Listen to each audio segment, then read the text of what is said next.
ഞാൻ നിങ്ങളോട് സംസാരിക്കുന്നത് എൻ്റെ നോട്ടത്തിൽ ഏറ്റവും ശ്രേഷ്ഠനായ അധ്യാപകനെക്കുറിച്ചാണ്. ലോകത്തിൽ ഏറ്റവും അധികം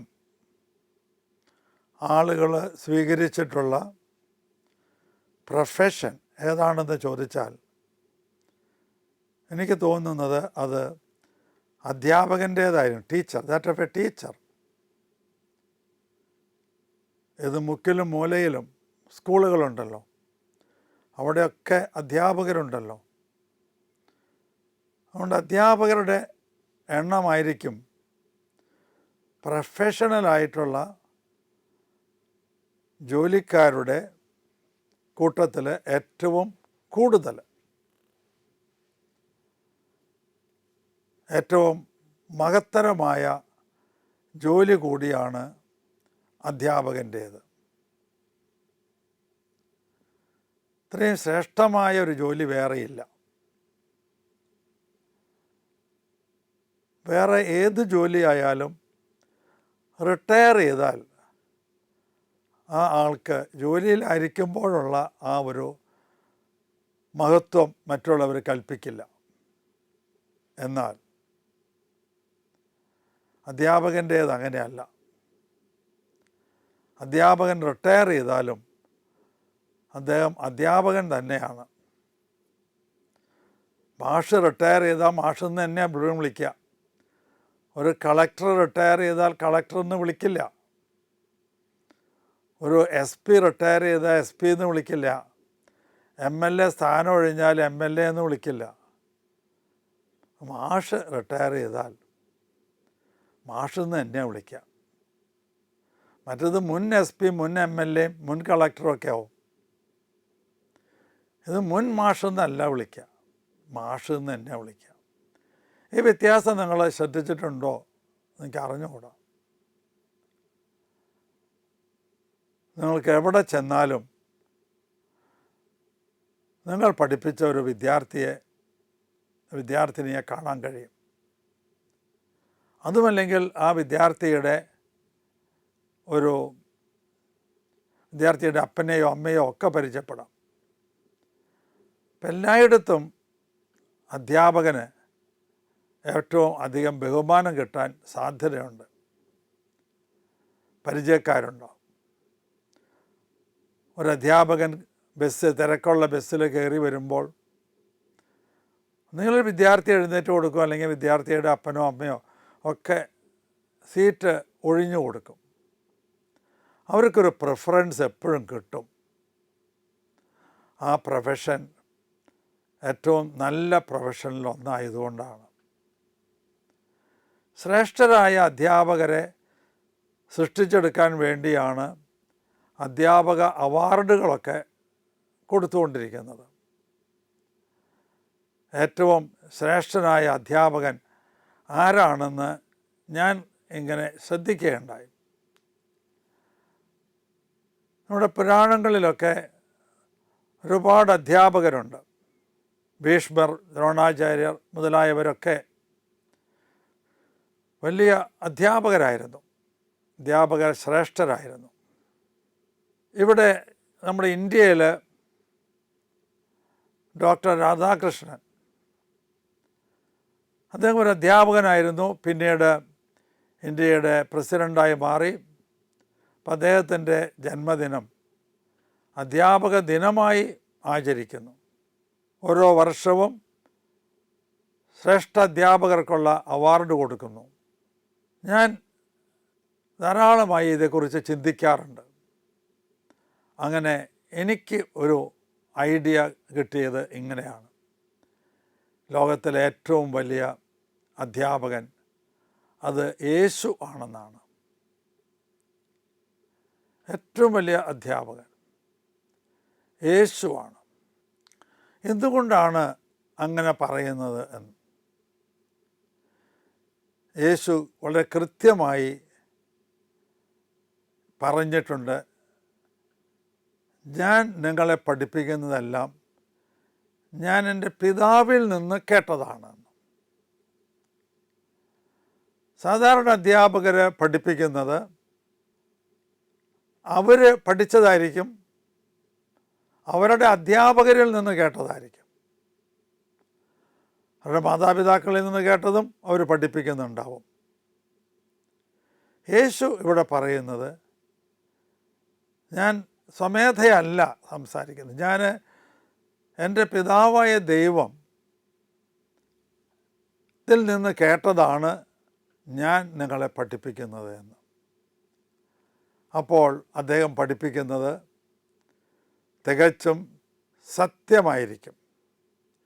ദൈവം സത്യമായിരിക്കുന്നത് പോലെ ദൈവത്തിൽ നിന്ന് കേട്ടതെല്ലാം സത്യമായിരിക്കും. ആ കേട്ട സത്യങ്ങളാണ് യേശു പഠിപ്പിച്ചതെന്ന് യേശു ക്ലെയിം ചെയ്യുന്നു.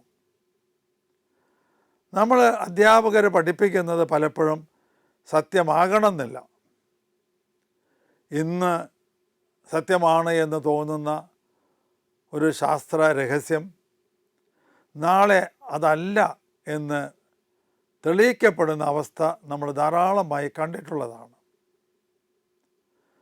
അതുകൊണ്ട് ഒരു അധ്യാപകൻ പഠിപ്പിക്കുന്നത് എന്നും സത്യമാണോ എന്ന് ചോദിച്ചാൽ ആവണമെന്നില്ല എന്നേ പറയാൻ പറ്റൂ. എന്നാൽ യേശു പഠിപ്പിച്ചത് ദൈവത്തിൽ നിന്ന് കേട്ട കാര്യങ്ങളാണ്. അത് എന്നും സത്യമായിരിക്കും. അന്നും ഇന്നും എപ്പോഴും അത് സത്യമായിരിക്കും. നന്മ മാത്രമായിരിക്കും. ദൈവത്തിൽ നിന്ന് വരുന്നതെല്ലാം നന്മ മാത്രമാണ്.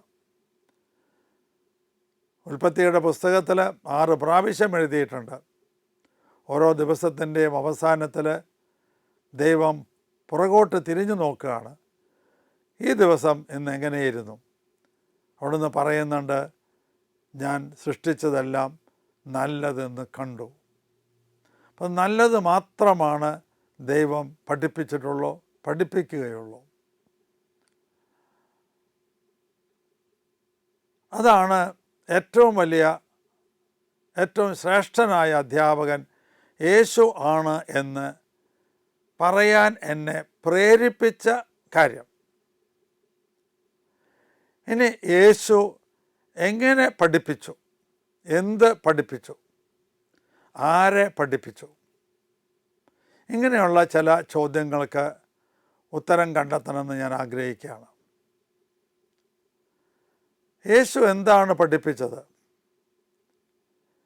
യേശു നമ്മളോട് നന്മ ചെയ്യാനാണ് പഠിപ്പിച്ചത്.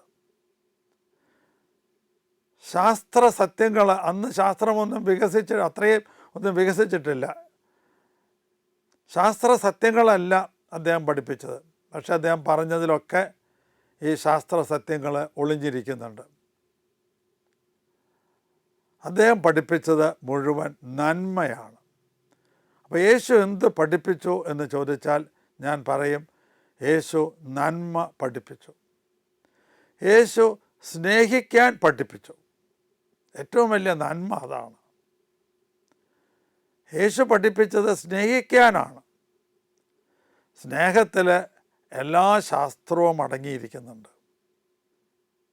സ്നേഹിക്കുക എന്ന് പറഞ്ഞാൽ 2 കാര്യങ്ങളാണ്. ഒന്ന്, ഒരുത്തനിലുള്ള കഴിവുകൾ വളർത്തിയെടുക്കലാണ്. 2, അയാൾക്ക് ഒരു ദ്രോഹവും ചെയ്യാതിരിക്കലാണ്. ഇത് രണ്ടുമാകുമ്പോൾ ഇന്ന് നിങ്ങൾ പഠിക്കുന്ന എല്ലാ ശാസ്ത്ര സത്യങ്ങളും, കെമിസ്ട്രിയും ഫിസിക്സും ബയോളജിയും സാമൂഹിക ശാസ്ത്രങ്ങളും ഒക്കെ അതിനകത്തുണ്ട്. സ്നേഹിക്കാൻ പഠിപ്പിച്ചു. ആ സ്നേഹമെന്ന് പറയുന്നത് എല്ലാത്തിനെയും ഉൾക്കൊള്ളുന്നതാണ്. നിങ്ങൾ 1 കൊരിന്ത്യസ് 13-ാമത്തെ അധ്യായത്തിൽ വായിക്കുന്നുണ്ട് സ്നേഹത്തെക്കുറിച്ച്. സ്നേഹം സകലതും ക്ഷമിക്കുന്നു, സ്നേഹം അസൂയപ്പെടുന്നില്ല എന്നൊക്കെ പറഞ്ഞ് ഒരു പാരഗ്രാഫ് തന്നെയുണ്ട്. അവസാനം പറയുന്നുണ്ട് സ്നേഹം സർവോത്കൃഷ്ടം. ഏറ്റവും ഉത്കൃഷ്ടമായത് സ്നേഹമാണ് എന്ന് അവിടെ പൗലോസ്ലീഹ പറയുന്നു. ആ ഉത്കൃഷ്ടമായ സ്നേഹമാണ് യേശു പഠിപ്പിച്ചത്. ഒരു ടീച്ചർ ഒരു കോച്ച് കൂടി ആയിരിക്കണം. ഇവിടെ ഞാൻ ടീച്ചിങ്ങും കോച്ചിങ്ങും തമ്മിലുള്ള വ്യത്യാസം ഒന്ന് വ്യക്തമാക്കാൻ ശ്രമിക്കുകയാണ്. ഞങ്ങളുടെ ഇൻസ്റ്റിറ്റ്യൂട്ടിൽ ടീച്ചിങ്ങും നടക്കുന്നുണ്ട്, കോച്ചിങ്ങും നടക്കുന്നുണ്ട്. രണ്ടും തമ്മിൽ എന്താ വ്യത്യാസം എന്ന് അറിഞ്ഞിരിക്കുന്നത് നല്ലതാണ്. ടീച്ചിങ്ങിൽ നമ്മൾ കുറേ പ്രിൻസിപ്പിൾസ് പഠിപ്പിച്ചു കൊടുക്കുകയാണ്. കോച്ചിങ്ങിൽ ആ പ്രിൻസിപ്പിൾസ് അപ്ലൈ ചെയ്യാൻ പഠിപ്പിക്കുകയാണ്. ഞാനിത് കുറച്ചും കൂടി വ്യക്തമാക്കി തരാം. നിങ്ങൾ ബാസ്ക്കറ്റ് ബോൾ കോച്ച്, അതുപോലെ ഫുട്ബോൾ കോച്ച്, ടെന്നീസ് കോച്ച് എന്നൊക്കെ കേട്ടിട്ടുണ്ടാവും. എന്താണ് ഈ കോച്ച് ചെയ്യുക? അദ്ദേഹം ഒരേ സമയം ടീച്ചറുമാണ്, ഒരു കോച്ചുമാണ്. അത് ആദ്യം നിങ്ങളോട്, ഇപ്പോൾ ബാസ്ക്കറ്റ് ബോൾ ആണെങ്കിൽ എന്തൊക്കെയാണ് അതിനെപ്പറ്റിയ കളിയെക്കുറിച്ചൊക്കെ എല്ലാം പറഞ്ഞു തരും. എന്നതാണ് അതിൻ്റെ നിയമങ്ങൾ, ഇത്ര സമയമാണ്, ഇത്ര ആളുകളാണ് കളിക്കുന്നത്, എന്നതുപോലെയൊക്കെ നിയമങ്ങൾ അനുസരിക്കണം എന്നെല്ലാം നമ്മളെ പഠിപ്പിച്ചു തരുന്നു. അത് ടീച്ചിങ്. ഇത് കഴിഞ്ഞാൽ അദ്ദേഹം കളിക്കളത്തിന് പുറത്തിരിക്കുകയല്ല ചെയ്യുക. അദ്ദേഹം കോർട്ടിലിറങ്ങി ചെയ്ത് കാണിച്ചു തരും. ബാസ്ക്കറ്റ് ചെയ്യും, ഡ്രിബിൾ ചെയ്യും, ഒരാളിൽ നിന്ന് ബോൾ സ്നാച്ച് ചെയ്യും. ഇതൊക്കെ ചെയ്ത് കാണിച്ചു കൊടുക്കും. പഠിപ്പിച്ച പ്രിൻസിപ്പിൾസ് അപ്ലൈ ചെയ്യുന്നതാണ് കോച്ചിൻ്റെ ചുമതല. യേശു ഒരേ സമയം വലിയ ഒരു ടീച്ചറും അതേസമയം വലിയൊരു കോച്ചുമായിരുന്നു. കാരണം അദ്ദേഹം പഠിപ്പിച്ച പ്രിൻസിപ്പിൾസ് എല്ലാം തന്നെ അദ്ദേഹം തൻ്റെ ജീവിതത്തിൽ പ്രാവർത്തികമാക്കി. അദ്ദേഹം പരിസ്ഥിതിയെപ്പറ്റി, പെട്ടെന്ന് എൻ്റെ മനസ്സിലേക്ക് ഓർമ്മ വരുന്നത്, അദ്ദേഹം പരിസ്ഥിതിയെപ്പറ്റി പഠിപ്പിച്ചിരുന്നു. തീർച്ചയായിട്ടും പഠിപ്പിച്ചിരുന്നു എന്ന് മാത്രമല്ല, ശരിക്കും ജീവിച്ച് കാണിച്ചു കൊടുക്കുകയും ചെയ്തു. അദ്ദേഹം സ്വന്തമായൊരു കെട്ടിടം പോലും പണിതില്ല. പരിസ്ഥിതിക്ക് ആഘാതം തട്ടുന്നതാണ് കെട്ടിടങ്ങൾ പണിയുന്നതെന്ന്. കോൺക്രീറ്റ് കെട്ടിടങ്ങൾ പണിയുന്നത് ഏറെ ആഘാതം സൃഷ്ടിക്കുന്നവയാണ്. യേശു ആകട്ടെ ഒരു കുടിൽ പോലും പണിതില്ല. പരിസ്ഥിതിയോട് ഏറ്റവും യോജിച്ച് ജീവിച്ച വ്യക്തി. അപ്പോൾ പഠിപ്പിക്കുക മാത്രമല്ല, അത് ജീവിതത്തിൽ പ്രാവർത്തികമാക്കി കാണിച്ചു കൊടുക്കുക കൂടി ചെയ്തു. യേശു ഉപമകളിലൂടെയാണ് പഠിപ്പിച്ചത്. ഉപമകളിലൂടെ പഠിപ്പിക്കുമ്പോൾ എളുപ്പമാണ്. ഞങ്ങളൊക്കെ അത് ആ ഉപമകളാകട്ടെ നിത്യജീവിതത്തിൽ നിന്ന് എടുത്തിട്ടുള്ള ഉപമകളാണ്. ഞങ്ങളൊക്കെ പഠിപ്പിക്കുമ്പോൾ പ്രത്യേകമായിട്ട് ശ്രദ്ധിക്കാറുണ്ട്. പഠിപ്പിക്കുന്നതും നിത്യജീവിതവുമായി ബന്ധമെന്താ? ഇലക്ട്രിസിറ്റി പഠിപ്പിക്കാവാം, വേറെ എന്തെങ്കിലും വിഷയം പഠിപ്പിക്കാവാം, അതുപോലെ കെമിസ്ട്രിയിൽ അതൊക്കെ പഠിപ്പിക്കുന്ന അതിനൊക്കെ നിത്യജീവിതത്തിൽ നിന്ന് ഉദാഹരണങ്ങൾ എടുത്ത് പഠിപ്പിക്കണം ഒരു നല്ല അധ്യാപകൻ. യേശു അങ്ങനെ ചെയ്തിരുന്നു. മുഴുവൻ ഉദാഹരണങ്ങളും നിത്യജീവിതത്തിൽ നിന്നാണ് എടുത്തിരുന്നത്. ആർട്ടിഫിഷ്യലായിട്ടുള്ള ഉദാഹരണങ്ങളൊന്നും കൊടുത്തിരുന്നില്ല.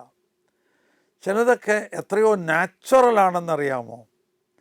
എൻ്റെ മനസ്സിലേക്ക് പെട്ടെന്ന് കടന്നു വരുന്ന ഒരു ഉദാഹരണം കണ്ണിലെ കരടിനെ കുറിച്ചുള്ള ഉദാഹരണമാണ്. നിങ്ങൾ ആശാരിമാരെ ശ്രദ്ധിച്ചിട്ടുണ്ടോ? ഞാനൊക്കെ നന്നായി ശ്രദ്ധിച്ചിട്ടുണ്ട്. സ്കൂളിലേക്ക് പോകുന്നതിന് മുമ്പ് വീട്ടിൽ ആശാരി പണിയുന്നുണ്ടെങ്കിൽ അദ്ദേഹത്തിൻ്റെ അടുത്ത് പോയിരുന്ന് കുറച്ച് നേരം ചിന്തൂര് തള്ളുകയോ അങ്ങനെ എന്തെങ്കിലുമൊക്കെ ചെയ്യും. സ്കൂളിൽ നിന്ന് വന്നാലും അതുപോലെ ചെയ്യും. അന്ന് ആശാരിമാരൊക്കെ നന്നായിട്ട് അധ്വാനിക്കുന്നവരാണ്. ഇന്നത്തെ പോലെ ഒരുപാട് മെഷീൻസ് ഒന്നുമില്ല. ഇന്ന് ചിന്തൂരുകളിലൊക്കെ എളുപ്പമാണ്. ഒരു മെഷീൻ കൊണ്ട് നമുക്ക് വളരെ പെട്ടെന്ന് സ്മൂത്താക്കി എടുക്കാൻ പറ്റും. തുളയ്ക്കലും വളരെ എളുപ്പമാണ്. മുമ്പ് അങ്ങനെയല്ല. ചെറിയൊരു തുള വിളയ്ക്കണമെങ്കിൽ അതിന് പറ്റിയ ഉളിയുണ്ട്, കോറുളി എന്ന് പറയും. അതുകൊണ്ട് ഇങ്ങനെ കൊട്ടുമ്പോൾ ചെറിയ ചെറിയ കഷ്ണങ്ങൾ വരും. ചിന്തൂരി കൊള്ളുമ്പോൾ ഒരു തരം ലീഫ് പോലെ നീളം കൂടിയ പാളികൾ കിട്ടും, കനം കുറഞ്ഞ. അതൊക്കെ ഇവരുടെ തലയിൽ ഇങ്ങനെയൊക്കെ ഉണ്ടാവും.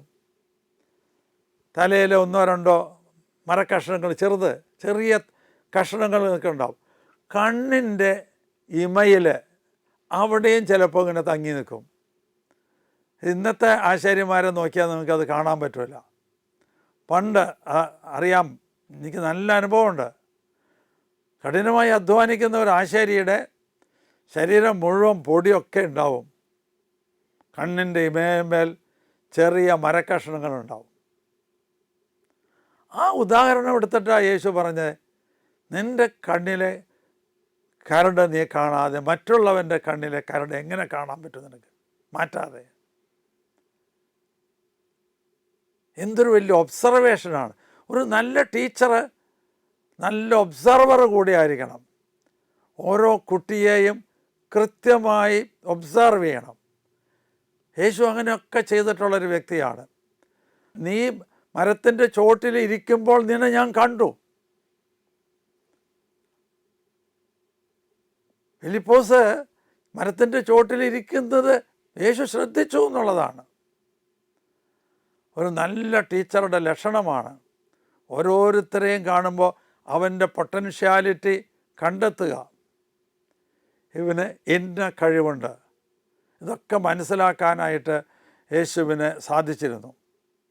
ഏറ്റവും നല്ല ഉദാഹരണങ്ങളിലൂടെ. ഒരു അവസരം കിട്ടിയാൽ യേശു എന്തെങ്കിലും ഒന്ന് പഠിപ്പിക്കാനായിട്ട് ശ്രമിക്കും.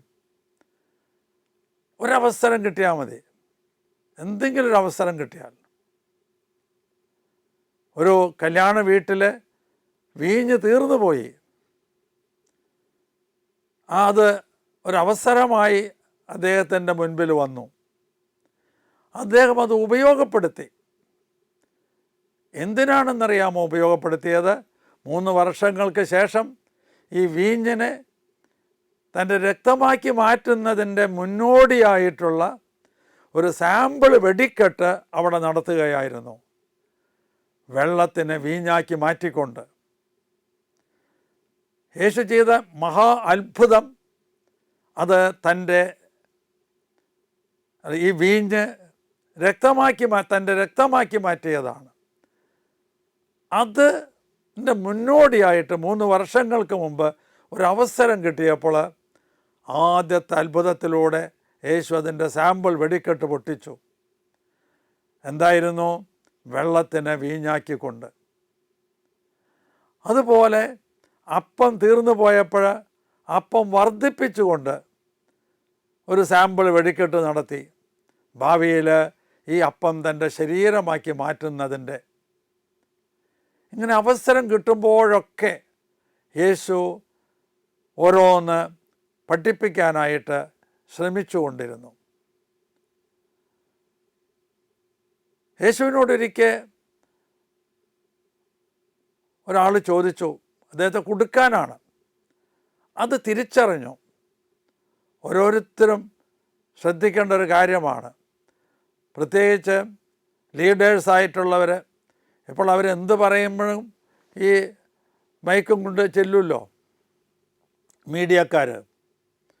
അപ്പോൾ അവർ പ്രത്യേകം ശ്രദ്ധിച്ച് പറഞ്ഞില്ലെങ്കിൽ അബദ്ധത്തിൽ കുടുങ്ങിപ്പോവും. യേശുവിനോട് ചോദിച്ചു, സീസറിന് നികുതി കൊടുക്കുന്നത് ഉചിതമോ ശരിയോ എന്ന്. യേശു വേണമെന്നോ വേണ്ടാന്നോ അല്ല പറഞ്ഞത്. വേണമെന്ന് പറഞ്ഞാലും വേണ്ടാന്ന് പറഞ്ഞാലും കുഴപ്പമുണ്ടാകും. അപ്പോൾ യേശു എന്തു ചെയ്തു? ഒരു നാണയം കൊണ്ടുവരാൻ പറഞ്ഞു. നാണയം കൊണ്ടുവന്നു. അതിൻ്റെ അതിന്മേൽ ലിഖിതമായിട്ടുള്ള പടം ആരുടെയാണ്? സീസറിൻ്റെ. അപ്പോൾ സീസറിനുള്ളത് സീസറിന് കൊടുക്കൂ. അത്രയും പറഞ്ഞാൽ മതിയായിരുന്നു. അവർ ചോദിച്ച ചോദ്യത്തിന് പൂർണ്ണമായ ഉത്തരം ആയി കഴിഞ്ഞിരുന്നു. പക്ഷേ യേശു അവിടെ നിർത്തിയില്ല. യേശു ആ അവസരം വലിയ ഒരു തത്വം പുറത്തു കൊണ്ടുവരാനായിട്ട് ഉപയോഗപ്പെടുത്തി. യേശു പറഞ്ഞു, സീസറിനുള്ളത് സീസറിനും ദൈവത്തിനുള്ളത് ദൈവത്തിനും കൊടുക്കുക എന്ന്. അതിൽ ഒരുപാട് അർത്ഥമുണ്ട്. അവിടുന്ന് പഠിപ്പിക്കുകയായിരുന്നു, മോളെ നിൻ്റെ ഉള്ളിൽ ദൈവത്തിൻ്റെ ഒരു ചിത്രമുണ്ട്. ഉൽപ്പത്തിയുടെ പുസ്തകത്തിൽ 1-ാമത്തെ അധ്യായത്തിൽ 26-ാം തിരുവചനത്തിൽ എഴുതിയിട്ടുണ്ട്, ദൈവം അരുളി ചെയ്തു, നമുക്ക് നമ്മുടെ ഛായയിലും സാദൃശ്യത്തിലും മനുഷ്യനെ സൃഷ്ടിക്കാം. നമ്മുടെ ഉള്ളിലുള്ള ഛായ ദൈവത്തിൻ്റെ ഛായയാണ്. നമ്മുടെ ഉള്ളിലുള്ള ചിത്രം ദൈവത്തിൻ്റെ ചിത്രമാണ്. ഈ ചിത്രം ദൈവത്തിൻ്റെ ചിത്രമായതുകൊണ്ട് നീ പൂർണ്ണമായും ദൈവത്തിനുള്ളവനാണ് എന്ന്, നിന്നെ പൂർണ്ണമായി ദൈവത്തിന് കൊടുക്കുക എന്ന് അവിടെ അർത്ഥമാകത്തക്ക വിധത്തിലാണ് യേശു ആ ചോദ്യത്തിന് ഉത്തരം പറഞ്ഞത്. ഇതെല്ലാവർക്കും മനസ്സിലായി എന്ന് വരില്ല. മനസ്സിലാകേണ്ടവർക്കൊക്കെ മനസ്സിലാകും. അത് ഗ്രാജുവലായിട്ട് കൂടുതൽ ആളുകൾക്ക് അവർ വളർച്ച പ്രാപിക്കുമ്പോൾ അവർക്കത് മനസ്സിലാകും. ഓരോ വളർച്ച വരുമ്പോഴാണ് അത് മനസ്സിലാക്കി എടുക്കേണ്ടത്. ഇതുപോലെ വളരെ അപകടകരമായൊരു ചോദ്യം ചോദിക്കുകയുണ്ടായി. എന്താണ്, ഈ സ്ത്രീയെ, പാപത്തിൽ പിടിക്കപ്പെട്ട സ്ത്രീയെ ഞങ്ങൾ കല്ലെറിഞ്ഞ് കൊല്ലണോ അത് വിട്ടയക്കണോ? അതിനും ഉത്തരം പറഞ്ഞാൽ കുഴപ്പത്തിൽ ചെന്ന് ചാടും. യേശു പറഞ്ഞു, നിങ്ങളിൽ പാപമില്ലാത്തവൻ ആദ്യത്തെ കല്ലെറിയട്ടെ. ആരും കല്ലെറിഞ്ഞില്ല. അപ്പോൾ ചോദ്യങ്ങൾക്കൊക്കെ നല്ല ഉത്തരം, കൃത്യമായ ഉത്തരം, എന്താണോ പഠിപ്പിക്കാനായിട്ട് ഉദ്ദേശിക്കുന്നത് അത് മനസ്സിലാകത്തക്ക വിധത്തിൽ, എല്ലാവർക്കും മനസ്സിലാകത്തക്ക വിധത്തിൽ ഉപമകളിലൂടെ അദ്ദേഹം പഠിപ്പിച്ചു. അദ്ദേഹം പഠിപ്പിച്ചത് തുടർന്ന് പഠിപ്പിക്കാനും അതുപോലെ തന്നെ അത് ഓർമ്മിപ്പിക്കാനും ബോധ്യപ്പെടുത്താനും അവിടുന്ന് പരിശുദ്ധാത്മാവിനെ അയച്ചു. യേശു പറയുന്നുണ്ട്, എൻ്റെ നാമത്തിൽ പിതാവ് അയക്കുന്ന സഹായകനായ പരിശുദ്ധാത്മാവ് തുടർന്നും നിന്നെ പഠിപ്പിക്കും, ബോധ്യപ്പെടുത്തും, അനുസ്മരിപ്പിക്കും. നമ്മൾ അധ്യാപകർ തുടർന്ന് പഠിപ്പിക്കാനായിട്ട് ആരെയും ഏർപ്പാട് ചെയ്യുന്നില്ല. ഈ അധ്യാപകൻ അങ്ങനെയല്ല, തുടർന്ന് പഠിപ്പിക്കാൻ സഹായകനായ പരിശുദ്ധാത്മാവിനെ അയച്ചു തന്നുകൊണ്ടാണ് അവിടുന്ന് പോയത്. അതുകൊണ്ട് ഏറ്റവും ശ്രേഷ്ഠനായ അധ്യാപകനായി ഞാൻ യേശുവിനെ വിലയിരുത്തുകയാണ്. എക്കാലത്തെയും, ഈ കൊല്ലത്തെ മാത്രമല്ല എല്ലാ കാലങ്ങളിലെയും ശ്രേഷ്ഠനായ അധ്യാപകനായി യേശുവിനെ ഞാൻ വിലയിരുത്തിക്കൊണ്ട് ഈ എപ്പിസോഡ് ഇവിടെ അവസാനിപ്പിക്കുന്നു.